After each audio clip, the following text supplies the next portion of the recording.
La morning routine parfaite n'existe pas. La preuve, certains d'entre nous sont du matin, d'autres du soir. T'es en train de parler à une audience qui travaille ou étudie tous les jours. Personne n'a le choix s'il est du matin ou pas, qui doit se lever à 7h pour aller travailler, frère. Le but d'un morning routine, c'est que dès que tu te lèves, tu es productif toute la journée. Pour autant, il existe quelques règles universelles que peu de gens connaissent.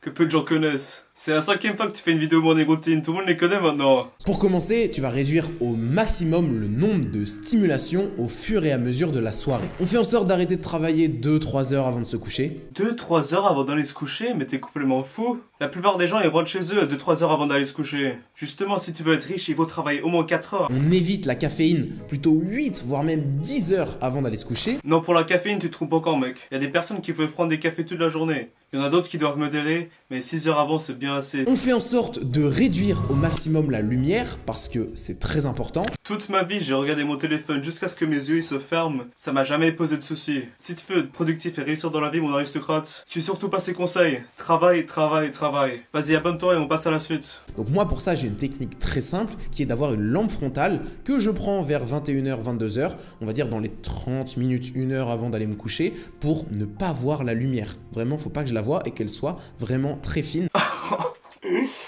Oh merde. Gros, je l'imagine en noir. Il est où mon lit? Je vais rentrer dans la salle de bain. Ah non, la porte était là. Elle est où ma brosse à dents? Autre chose importante, c'est de manger tôt. Donc en général 2-3 heures avant d'aller se coucher également, c'est l'idéal. Oui, pourquoi pas, mange assez tôt. J'adore faire également le soir, c'est de planifier ma journée. Ouais, ça s'appelle la to-do list au cas où. Quand je prévois ce que je vais faire la veille, lorsque je vais me lever, je suis déjà dans l'anticipation et donc j'ai l'énergie nécessaire pour ce que j'ai prévu de faire. Et tu m'expliques comment une to-do list te donne de l'énergie? C'est très bien d'en parler, mais il faut que tu développes beaucoup plus. Moi, je vais faire une vidéo dessus bientôt. La première chose, ou en tout cas une des premières choses que tu dois faire le matin, c'est t'exposer à la lumière naturelle du jour. Ouais, ok, mais personne peut s'exposer à la lumière naturelle en hiver. Les gens partent au bureau à 7h du matin, y'a que dalle comme lumière naturelle, frérot. Du jour. Celle-ci va naturellement booster tes niveaux de cortisol, réduire ceux de mélatonine. On s'en bat les couilles des termes techniques. Le petit déjeuner est le repas le plus important, sauf qu'on le sait, c'est complètement faux. Faire du jeûne intermittent, par exemple du 16-8, s'avère être une très bonne option. Ça m'arrive de temps en temps, quand j'ai pas spécialement faim ou que j'ai bien mangé la veille,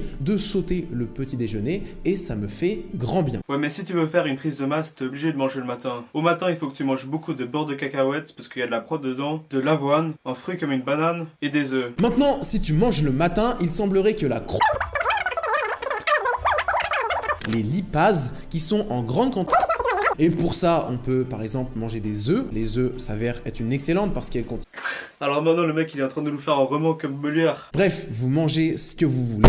Ce qui compte, c'est surtout de retrouver une connexion avec son corps, avec ses émotions et avec ses besoins. Allez, abrège Molière. De 0 à 8 heures d'éveil, c'est le moment de la journée où nous sommes les plus aptes à combattre la friction et à faire de l'exercice. Alors si je fais cette vidéo, c'est pour détruire cet argument. Dali, c'est une honte de partager ça à ta communauté, c'est complètement faux. C'est bien connu que le cerveau, il est plus créatif le matin et ton côté plus vif arrive 3-4 heures après le réveil.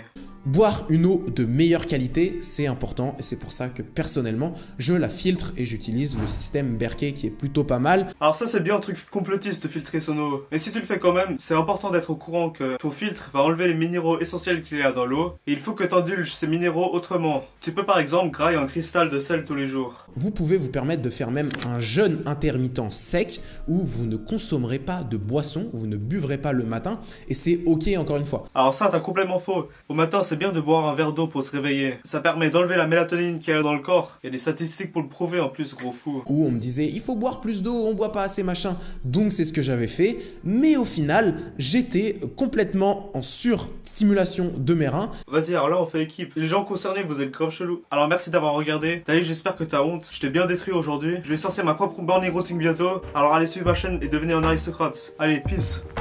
Oh.